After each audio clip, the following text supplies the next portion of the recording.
Commençons par une hypothèse qui est tout à fait exacte. Le bruit qui provient de la prise d'entraînement des servitudes n'est pas toujours causé par la courroie. La courroie peut produire différents types de bruit à cause de différents problèmes.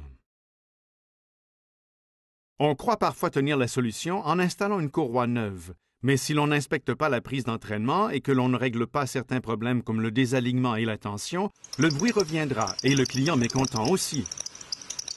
Nous verrons dans cette vidéo les deux principaux types de bruit de courroie, la stridulation et le sifflement. Ce sont des bruits différents, avec des causes différentes. La stridulation est une suite de sons aigus et intermittents.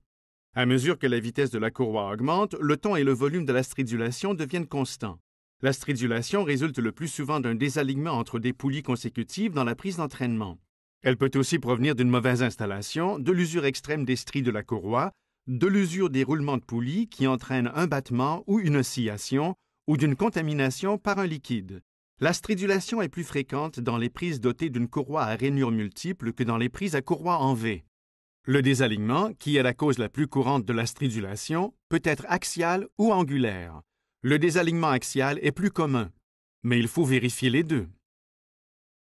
Le sifflement est un bruit relativement aigu qui dure généralement plusieurs secondes.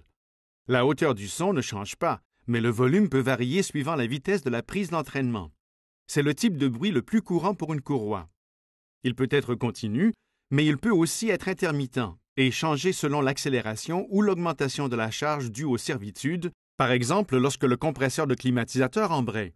Comme on l'a dit plus tôt, le problème du bruit peut sembler réglé avec une courroie neuve. La plupart des marques de courroies contiennent maintenant des fibres, notamment les courroies en W de Dayco. Une fois que les fibres sont usées et que les stries se logent dans la poulie, la courroie fonctionne plus agressivement. Si le désalignement n'est pas détecté et corrigé, le problème de bruit n'est pas vraiment réglé. La cause directe du sifflement est un glissement relatif entre la courroie et les poulies.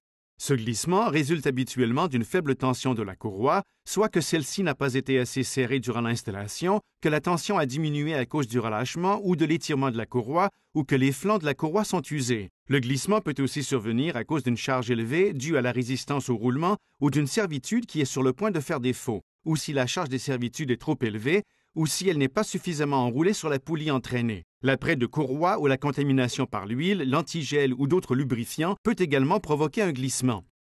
Quel que soit le bruit de la courroie, ce qui ne fonctionnerait pas et qui détériorerait encore plus la courroie, ce serait d'utiliser de l'apprait pour courroie qui n'aurait jamais dû être inventé, du liquide lave-vitre ou tout fluide moteur à base de pétrole, comme l'huile, l'antigel, le fluide de servo-direction, le liquide pour frein, le liquide de nettoyage de frein, le liquide pour transmission, l'essence ou le diesel.